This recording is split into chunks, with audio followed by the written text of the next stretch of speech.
माडवी हिडमा के डेथ के बाद मुझे ऐसा फ़ील हो रहा था कि हमारे देश में कहीं न कहीं से लेफ्ट लॉबी से लोग बाहर आएँगे और उसके खिलाफ जो है प्रोटेस्ट करेंगे क्योंकि पिछले अप्रॉक्सिमेट 50 सालों से जो है नक्सल पावर्स को जो है इस देश में काफ़ी ज़्यादा हवा मिली है। बहुत सारे अर्बन नक्सल्स जो इंटेलेक्चुअल्स में के बीच में बैठ के नक्सलिज़्म को जो है जस्टिफाई करते हैं।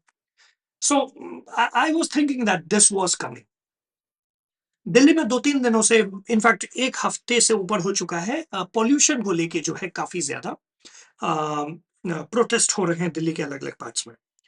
सो आज और कल बेसिकली क्या हुआ कि इन प्रोटेस्ट को जो है जेएनयू के कुछ नाजायज़ औलादों ने जो है अ, हाईजैक कर लिया और वो माडवी हिडमा को लेकर जो एक ट्राइबल माओइस्ट लीडर था छत्तीसगढ़ से, उसको लेकर स्लोगन्स डालने लगे कि तुम कितने हिडमा मारोगे, हर घर से हिडमा निकलेगा। हिडमा मारोगे, हर घर से हिडमा निकलेगा। कितने हिडमा मारोगे, हर घर से हिडमा निकलेगा। कितने कन्हैया मारोगे, हर घर से कन्हैया निकलेगा। चालू मारोगे, हर घर से चालू निकलेगा। मोदी हिडमा को लाल सलाम, लाल सलाम, लाल सलाम। मोदी के शक्ल को लाल सलाम, लाल सलाम, लाल सलाम। अब आपके और हमारे लिए जानना सबसे पहले ये ज़रूरी है कि हिडमा था कौन?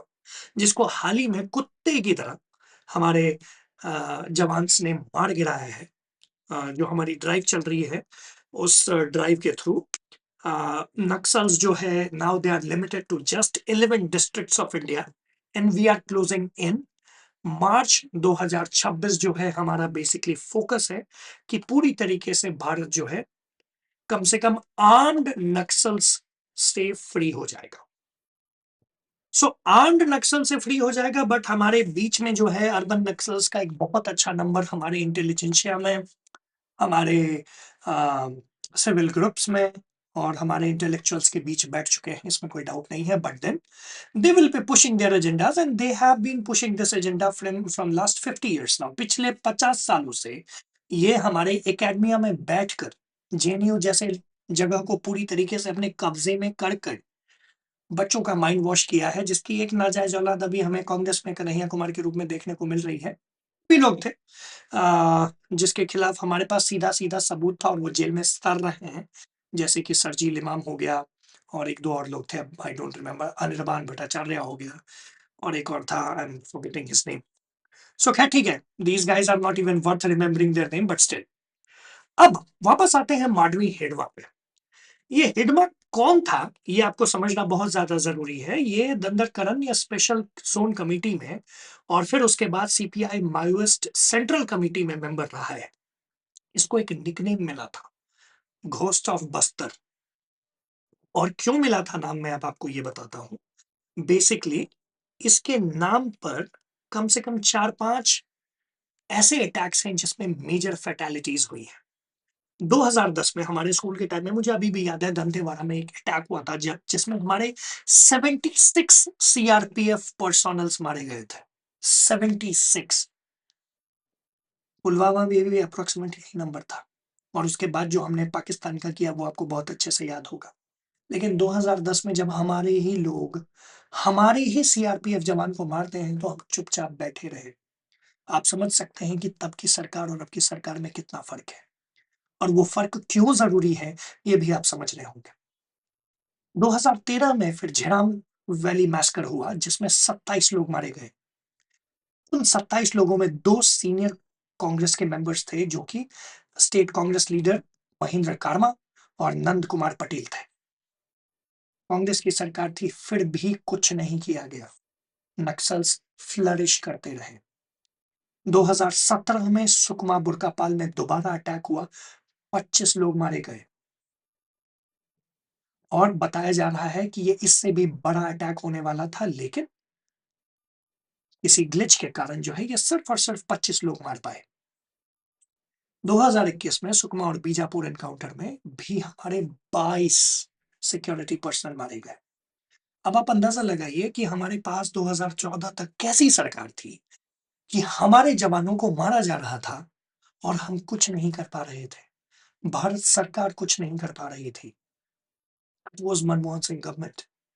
And you can just imagine कि आम लोगों पर, देशभक्तों पर क्या गुजरती होगी उस समय जब ऐसा न्यूज़ बाहर आता है तो। आज जब उस हिडमा को कुत्ते की तरह मारा गया है, तो ये निर्लज्ज बच्चे जो आपके और हमारे टैक्स पेयर्स के पैसे पर पलते हैं, पढ़ाई करते हैं, उन सरकारी इंस्टीट्यूट्स में जाके रहते हैं। आप सोचिए, उनकी इतनी हिम्मत हो पा रही है कि वो बाहर निकल के ये नारा लगा पा रहे हैं कि तुम कितने हिडमा मारोगे और घर से हिडमा निकलेगा। कितने घर से हिडमा निकलेगा? जितने घर से निकलेगा, हिडमा को तो मारेंगे ही मारेंगे, उनको पैदा करने वालों को भी खत्म करें। ये एक देशभक्त का वादा है। उस देशभक्त का वादा है जो कि सही सरकार चुनता है। इस घोस्ट ऑफ बस्तर को मारने के बाद this was going to happen, इसमें कोई डाउट नहीं है। लेकिन अगर आप मुझे किसी भी तरीके से ये कन्विंस करने की कोशिश करेंगे कि 250-300 लोगों को मारने वाला कहीं से सही था, तो फिर आप इस गलतफ़हमी से बाहर आ जाएँ। आप इस गलतफ़हमी में से भी बाहर आ जाएँ कि सोशल मीडिया के ज़माने में ना ही फ़ेक न्यूज़, ना ही फ़ेक नैरेटिव्स चला के आप ये फैला पाओगे कि जो नक्सल्स कर रहे थे दैट वाज़ अगेंस्ट ऑपरेशन, कि हमें दबाया गया, हम पिछड़े थे इसलिए हमने गन उठा लिया। नहीं भैया, जिस दिन आपने गन उठा लिया उस दिन अपना कफ़न आपने अपनी जेब में रख लिया था, जिसका इस्तेमाल आपके ही शरीर के ऊपर होगा। इनकलाब जिंदाबाद साथियों, मैं रवजोत को कैसे और मैं क्रांति हूँ फ्रॉम दी हिमखंड। आज हम लोग 23 तारीख को जो प्रोटेस्ट है इंडिया गेट पे, जो एक जॉइंट कॉल है तो Delhi coordination committee for clean air की तरफ से, उसके लिए कैंपेन कर रहे थे पूरे दिन। देश से ऊपर कभी कुछ नहीं रहा है। लेकिन अब आप खुद सोचो कि इसी देश में पलने वाले यही बच्चे जिनको यहाँ के ही लोग मिसगाइड करके ये बता रहे हैं कि security personal, political leader, civilians को मारने वाला हिडमा एक महान आदमी था। वो हिडमा एक एक स्वतंत्रता के लिए लड़ने वाला सेनानी था। आपको ये बताने की कोशिश करेंगे, लेकिन आप अपने देशभक्ति पर अडिग रहना। आप याद रखना कि इस तरीके से इंटेलेक्चुअल्स और एकेडमिया में बैठे लोग हमें इसी तरीके से बरगलाने की कोशिश करेंगे, जैसे वो हमें पिछले 50 सालों से बरगलाते हुए आ रहे हैं। हम लोग Delhi coordination committee for clean air की तरफ से है। आज हम लोग यहाँ पे इंडिया गेट के सामने जुटे प्रदर्शन करने के लिए, निहत्थे प्रदर्शन करने के लिए। हमारे हाथ में कोई हथियार नहीं है, हम कोई वायलेंस नहीं कर रहे हैं, हम बस यहाँ पे प्रदर्शन करने आए थे। जब हम लोग सड़क पे बैठे तो ट्रैफिक लगातार यहाँ से पास ऑन कर रहा था, लेकिन अभी हम लोग को जबरदस्ती, और देखिए मेरे हाथ में कितने जख्म हैं, हम लोग को जबरदस्ती यहाँ से घसीट के लाया गया यहाँ पे। आपका प्रदर्शन पूरा हो गया है, अभी आप प्लीज तुरंत रोड खाली कर दें, यहाँ से ट्रैफिक चलना है। हमारे साथ में आपका प्रदर्शन पूरा हो गया है, आप ये रोड खाली करें। विदाउट यूनिफॉर्म लोग मौजूद थे। धारा 163 बीएनएसएस लागू है। फीमेल पुलिस आप प्लीज ऑफिसर्स काफी को देर से रोड प्राइवेट को पास रोके पर हुए टच किया, हैं, मेरे जिससे को वो घसीट कर लेके असुविधा आए पैदा और होती तेरे को है लेने के लिए तो और लड़के इससे आएंगे। पोल्यूशन भी बढ़ रहा है। यूनिफॉर्म प्लीज इसको खाली करें। Sexual threats to us comrades, और हमारे 5 साथियों को डिटेन करके ले गए हैं। हमारे साथी अक्षय को मेल पुलिस ने घसीटा है और उसके बूब्स को पकड़ा है। हमारे साथी अक्षय को मेल 10 पुलिस वाले अलग से लेकर गए हैं, उसके ऊपर अटैक किया है और उसको अभी भी मारा जा रहा है, उसका कोई अता पता नहीं है। इसके अलावा साथी सत्यम भी यहाँ पर नहीं है और भी साथी यहाँ पर मिसिंग है। तो अभी आप जहाँ पर भी है, प्रोग्रेसिव इंडिविजुअल्स एंड ऑर्गेनाइजेशन, अभी के अभी इंडिया गेट पर आइए और इस हरासर पुलिस को यहाँ से भगाइए और अपने हमारे साथियों को रिलीज करने का डिमांड कीजिए। इस गलतफहमी से मैं इस पूरे के पूरे लेफ्ट लॉबी को कहना चाहूँगा कि बाहर आ जाना चाहिए, क्योंकि इससे कोई फ़ायदा नहीं होने वाला है। दुनिया ये सच्चाई जानती है कि कम्युनिज़्म और माओइज़्म में होता क्या है फिर। पूरा यूएसएसआर टूट के टुकड़ों में बिखर गया। चाइना में डिक्टेटरशिप चल रही है। You cannot come out of the country, information cannot go out of the country, not go inside the country। और लोग वहाँ किस तरीके से रहते हैं, मुसलमानों का वहाँ पर क्या हाल कर रखा है, ये आप और हम बहुत अच्छे से जानते हैं।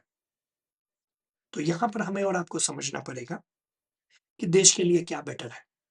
इस तरीके के पनपते बीज को we will have to nip at the bud itself, ताकि ये आगे जाकर बवासीर ना बने। एक जो इसमें कैरेक्टर है, जो कि पता नहीं लड़का है, लड़की है, कुछ भी समझ में नहीं आ रहा है। दे विल से अरे हमारे ऊपर ट्रांसफोबिक कमेंट्स हो रहे हैं। अबे तू वैसा ही दिख रहा है। तो जो भी है तू वैसा ही दिख रहा है और तेरे ऊपर वैसे ही कमेंट्स होंगे। और दूसरी जो लीडर बनने की कोशिश कर रही है उसकी आँख किधर है मुझे समझ में नहीं आ रही है। ऐसे पता नहीं क्या कर रही है वो। The message is simple, straightforward and very, very crystal clear. You go against the country, everyone goes against you. You cannot cry foul by saying that we are students, we have the right to protest. Oh, no, fuck, you don't. No, you don't.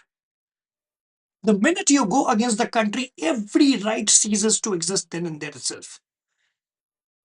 Do not try to behave like a terrorist and think that the law will not act against you. And it will be brutal against you, without any doubt. Jai Hind, Jai Bharat.